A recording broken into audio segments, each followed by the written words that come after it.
സംസ്ഥാനത്തെ കായിക രംഗത്ത് വൻ നിക്ഷേപവുമായി പ്രഥമ അന്താരാഷ്ട്ര കായിക ഉച്ചകോടി 19 പദ്ധതികളിലായി 4500 കോടിയിലധികം രൂപയുടെ നിക്ഷേപമാണ് ഇതിനോടകം ഉണ്ടായത്. കേരള ക്രിക്കറ്റ് അസോസിയേഷൻ 1200 കോടിയും ഗ്രൂപ്പ് മിരാനും സ്കോർലൈൻ സ്പോർട്സും ചേർന്ന് 800 കോടി രൂപയും നിക്ഷേപിക്കും. സംസ്ഥാനത്തുടനീളം കായിക പദ്ധതികൾ താഴെത്തട്ടിലെത്തിക്കുന്നതിന് 100 കോടി ചെലവിൽ സ്പോർട്സ് ഫോർ ഓൾ പദ്ധതി ISSK വേദിയിൽ പ്രഖ്യാപിച്ചു.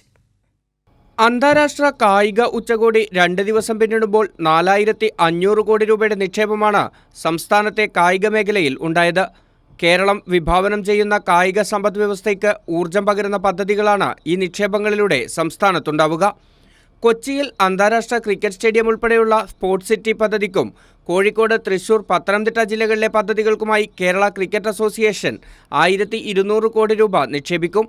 കേരള ഫുട്ബോൾ അസോസിയേഷനുമായി ചേർന്ന് 8 അന്താരാഷ്ട്ര നിലവാരത്തിലുള്ള ഫുട്ബോൾ സ്റ്റേഡിയങ്ങളും 4 ഫുട്ബോൾ അക്കാദമികളും സ്ഥാപിക്കുന്നതിന് ഗ്രൂപ്പ് മീരാനും സ്കോർലൈൻ സ്പോർട്സും ചേർന്ന് 800 കോടി രൂപയുടെ നിക്ഷേപം നടത്തും. കൊച്ചിയിൽ 650 കോടി രൂപ ചെലവിൽ നിർമ്മിക്കുന്ന കായിക സമുച്ചയമായ ലോർഡ്സ് സ്പോർട്സ് സിറ്റിയാണ് മറ്റൊരു പദ്ധതി. കോഴിക്കോട് സ്റ്റേഡിയം വികസനവുമായി ബന്ധപ്പെട്ട് 450 കോടി രൂപയുടെ നിക്ഷേപം പ്രീമിയർ ഗ്രൂപ്പും വാഗ്ദാനം ചെയ്തു. ഫുട്ബോൾ താരം CK വിനീതിന്റെ നേതൃത്വത്തിലുള്ള 13th ഫൗണ്ടേഷൻ 300 കോടിയുടെ നിക്ഷേപവുമായി കായിക താരങ്ങൾക്ക് താമസ സൗകര്യങ്ങളോടുകൂടിയ അത്യാധുനിക കായിക പരിശീലന കേന്ദ്രം ഉൾപ്പെടുന്ന സ്പോർട്സ് കോംപ്ലക്സ് പദ്ധതിയും പ്രഖ്യാപിച്ചിട്ടുണ്ട്. കായിക രംഗത്തെ സാമ്പത്തിക മേഖലയെ ഉയർത്തിക്കൊണ്ടുവരിക എന്നുള്ളത് ഇന്ന് രാജ്യത്ത് തന്നെ കേരളമാണ് ആദ്യമായി സാമ്പത്തിക രംഗത്തെ കായിക മേഖലയെ ഉയർത്തിക്കൊണ്ടുവരാനുള്ള നടപടികൾ ആരംഭിച്ചു. അതാണ് ഈ സമ്മിറ്റിൽ ഏറ്റവും പ്രധാനപ്പെട്ട മറ്റൊരു കാര്യം.